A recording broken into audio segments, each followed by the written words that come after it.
Welcome to the Ricky and Wolfman show. I am Wolfman and this is Ricky Bearheart here.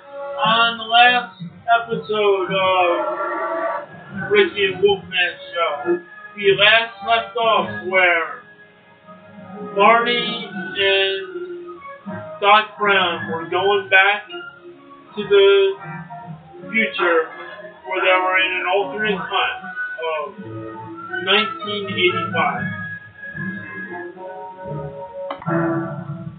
Okay, we're back at this movie and we're leaving it off where Biff was ready to shoot Marty and Marty got saved by the DeLorean.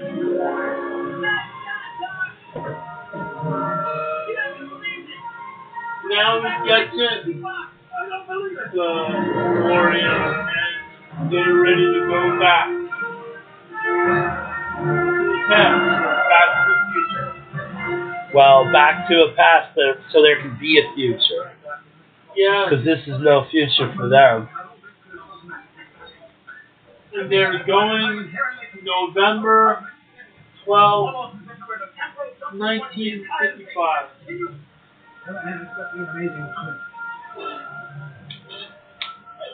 An important date and Coincidence. The date that is shown is January 1st, 1888. It's a segue to where they're setting up. They're setting up part 3, man.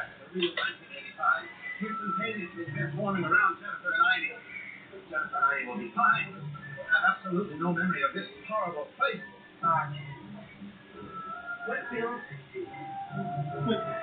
Sit down.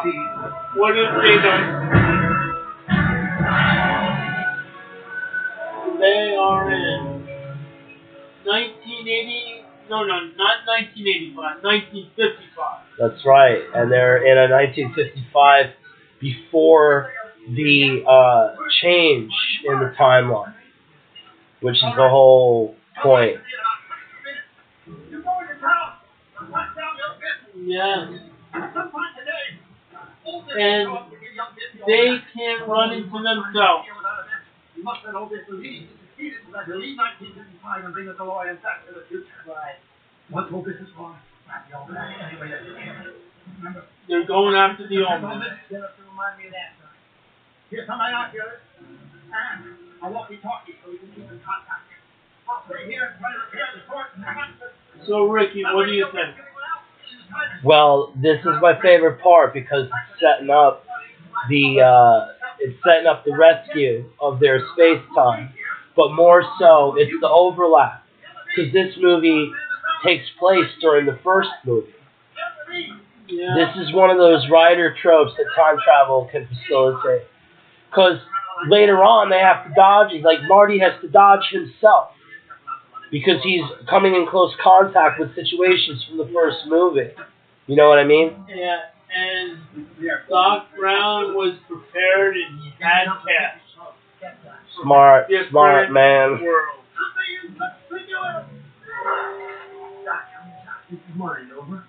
He went off beatnik, like jazz, you know? Yeah. Greaser stuff too, a little bit. It's pretty nice jacket.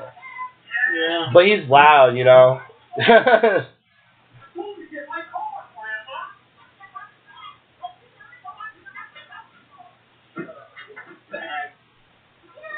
Look at him. Big ogre. Pardon my language. Ass move. He throws the ball up in the house. And kids are not happy.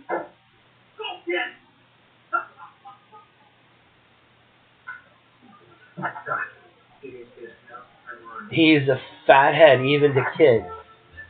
See, here's the thing. They could recreate this moment from the first movie. So, and because it's time traveling, it's not a scam. Yeah. It's really genius stuff, man. It makes me think, like, because I heard Spielberg's got to do with this, right? Spielberg, Zemeckis, So dig it, right? Spielberg knew J.J. Abrams, you know, and all the Star Trek stuff that's going on. It's got a similar feel.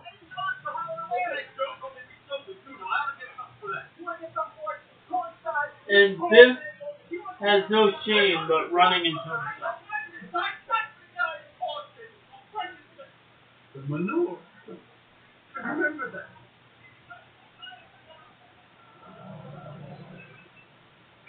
It's crazy.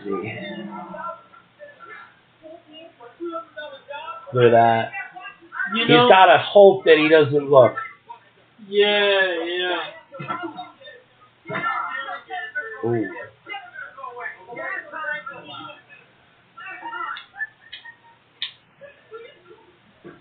You know, I watch shows where they talk about time lapse, time slips and stuff like that. Dig it. Very interesting. Where they wind up in an alternate world just for a few seconds and then they slip right back. Exactly. This does it well though, man. Like.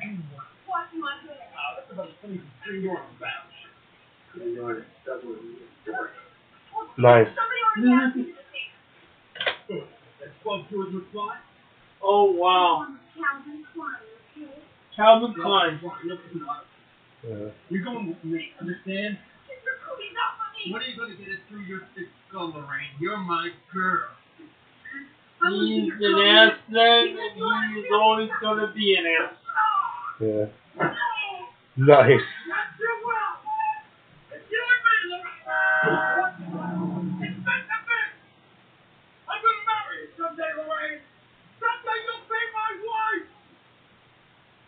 That's nice and psycho. Get the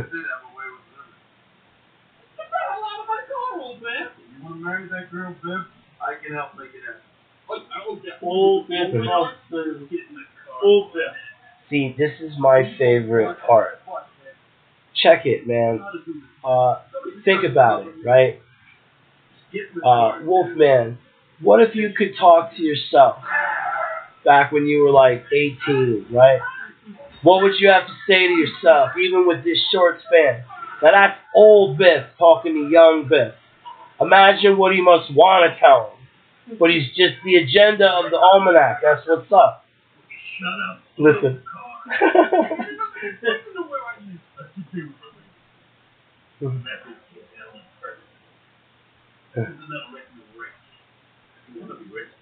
Oh yeah, sure, right. That's rich. You're gonna make me rich? I'd say leave my douchebag of a friend back home. Yeah. Football, baseball, horse racing, boxing. The information is here for you. Very nice. Thank you very much. You're like a tree. Get out of here. It's a lead, you idiot. Make like a tree and lead. You sound like a damn fool when you say it wrong. Oh, where says lead? And take your book with you. Don't you get it? You could make a fortune with this story. Let me show you. This is great. He proves it because there's no other way. Old Biff plus old Biff. Yeah, well, young Biff, old Biff. Wait, that old man said that was over. You lost. Yeah.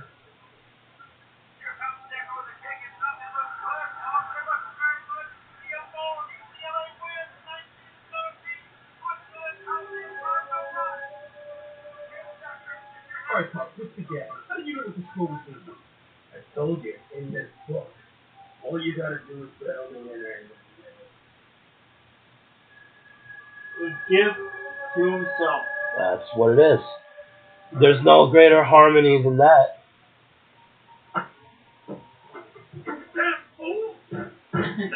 And the young Biff doesn't listen. And young Biff. Yeah, young youth is dumb, you know. Especially this Biff fella. Oh, there's one more. One day. Yeah.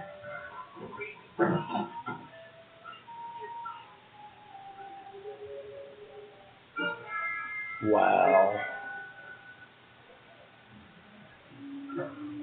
Witnessing a little bit of history in the movie. What's more, there's two DeLoreans in the same time at this point. There's the DeLorean that they took to get here, and there's the DeLorean that Biff took to get here. So technically, there's two DeLoreans at this point in the story. There's 3 DeLoreans. You know, you're right. You forgot about The original DeLorean that's 6. the DeLorean that's 6. See that? Wolfman's sharp. Yeah, you're right. It is 3 DeLoreans. That's trippy, right? What happens? Same object at 3 different points in space-time thanks to temporal displacement, kiddies. What happens if Marty doesn't get back to the future the first time? That's the point. He's dodging himself later on. Wow, Grandma sounds like a battle axe. You know, Biff sounds like a big dummy himself, so I guess we shouldn't be surprised. Actually, I think Grandma... You know, are you allowed to say old battle axe anymore? I don't know. This movie is in the past, so I think they'll forgive us. I think this is explicit. So. That's a good point. Yeah. But yeah, because all I will say is Big Bang Theory got the idea of the late mom for what's his name?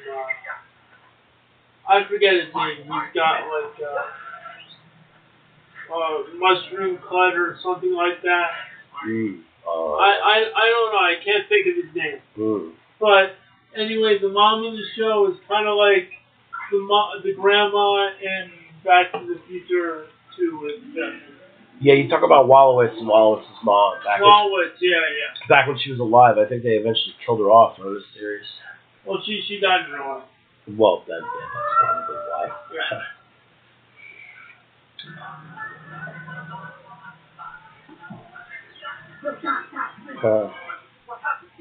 I went to his house and he weren't there. He must have just been beginning this car. He's on his way to make that kind of feedback.